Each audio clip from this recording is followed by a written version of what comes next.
A respiração de Lia estava curta quando o corpo enorme da Piton dos Balcãs começou a contornar suas pernas. A serpente era tão grande que parecia um tronco vivo, movendo-se com força silenciosa. As escamas douradas refletiam a luz fraca da selva, enquanto a língua bifurcada saía e voltava com rapidez, sentindo o cheiro da menina. Lia tinha apenas 14 anos, mas naquele momento parecia ainda menor diante daquela criatura gigante. A equipe de documentário que a acompanhava ficou completamente imóvel. 3 adultos observavam a cena com olhos arregalados, sem coragem de dar um passo. Eles tinham sido avisados. Se a cobra se sentir ameaçada, não há tempo para socorro. Mas ninguém esperava que ela se aproximasse daquela forma da menina. Principalmente porque Lia era a única pessoa no mundo que a cobra parecia reconhecer. Ela sabia que não deveria estar ali. Seu médico proibira aventuras. Sua mãe implorara para que ela não voltasse para a floresta. E seu tio, o único que conhecia toda a história, praticamente caiu de joelhos, pedindo que ela não tentasse reencontrar a cobra. Lia enfrentava um câncer agressivo havia 2 anos. Quimioterapia, cirurgias e semanas inteiras no hospital tinham deixado seu corpo frágil e seus ossos doloridos. Mas apesar disso, ela não conseguiu esquecer a serpente que salvara quando era ainda mais nova. E agora, ali na selva mexicana, a Piton dos Balcãs estava novamente diante dela, reconhecendo um cheiro que não deveria fazer sentido alguma memória animal. Lia respirou fundo e manteve as mãos abertas, sem movimentos bruscos. Seu coração batia tão rápido que parecia querer fugir do peito. 4 anos antes, quando Lia tinha apenas 10 anos, sua família se mudara temporariamente para o México por causa do trabalho do pai.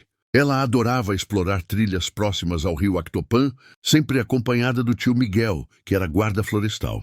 Numa dessas pequenas trilhas, eles ouviram um som estranho, metal rangendo e um silvo de dor. O tio de Lia correu na frente para investigar, mas ela também conseguiu ver quando chegaram à clareira.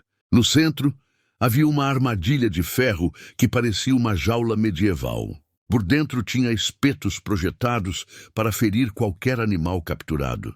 Era uma armadilha usada por traficantes internacionais de animais exóticos. E dentro dela estava a Piton dos Balcãs. Ninguém acreditaria que um animal daquele tamanho, originário da Albânia e das montanhas dos Balcãs, pudesse aparecer no México. Mas traficantes vendiam serpentes raras por milhares de dólares. E a Piton era uma das espécies mais cobiçadas. O animal estava desidratado, ferido, sangrando por vários pontos. As escamas estavam apagadas e algumas quebradas. O corpo tremia de dor e esforço.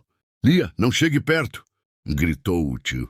Mas ela já estava a poucos passos da armadilha, com os olhos cheios de lágrimas. Nunca tinha visto sofrimento tão grande. Miguel tentou chamar reforços, mas a conexão falhou. A ajuda demoraria. A cobra não tinha esse tempo. Então ele tomou a decisão que mudaria suas vidas. Desmontar a armadilha ali mesmo, com ferramentas improvisadas. A cada espeto cortado, a Piton silvava, mas não atacava. E Lia, mesmo criança, não fugiu. Ficou ali, a poucos metros, imóvel, observando a serpente com uma mistura estranha de medo e compaixão. Depois de longos minutos tensos, a última trava caiu.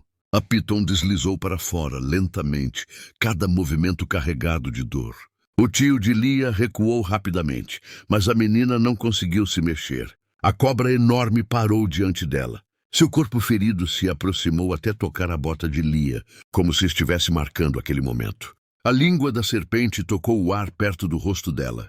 Depois desapareceu na floresta. Aquela cena nunca saiu da mente da menina. Agora, 4 anos depois, o câncer havia transformado tudo. Antes Lia corria pela floresta. Agora caminhava devagar, sentindo o peso do corpo.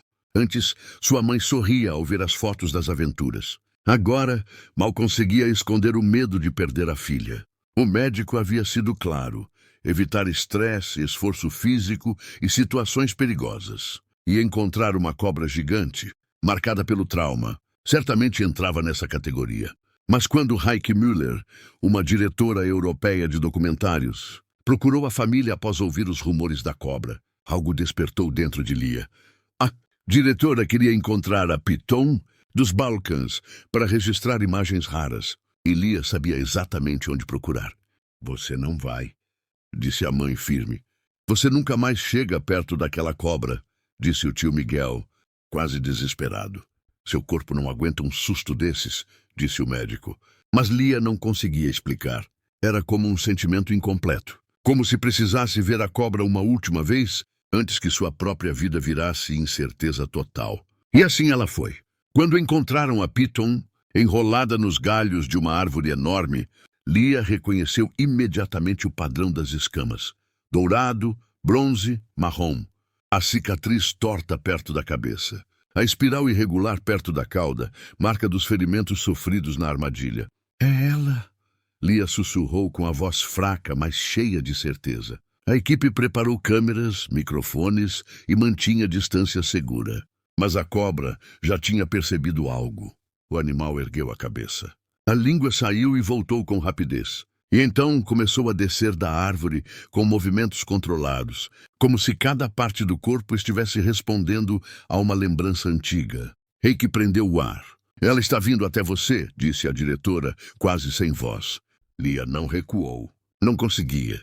Era como se algo enorme e silencioso estivesse guiando aquele encontro.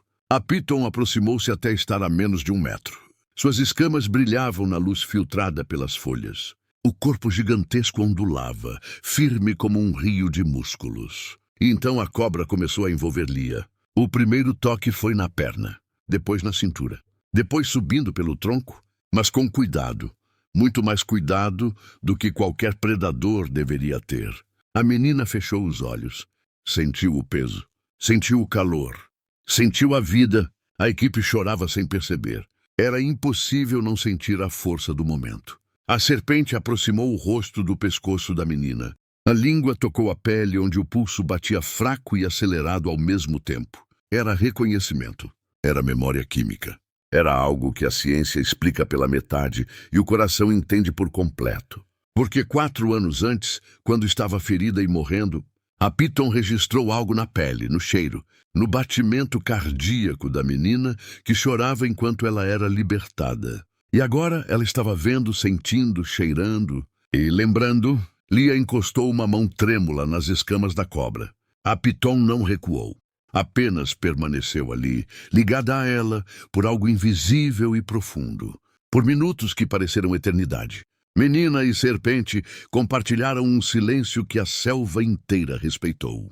Então a Piton se desenrolou lentamente. Desceu da cintura dela. Tocou a bota de Lia. Exatamente como fizera quando ela era criança. E desapareceu na vegetação com a mesma elegância silenciosa de sempre. A menina ficou em pé, respirando com dificuldade, mas com um sorriso que ninguém via há meses. Heike se aproximou, tocando o ombro dela com cuidado.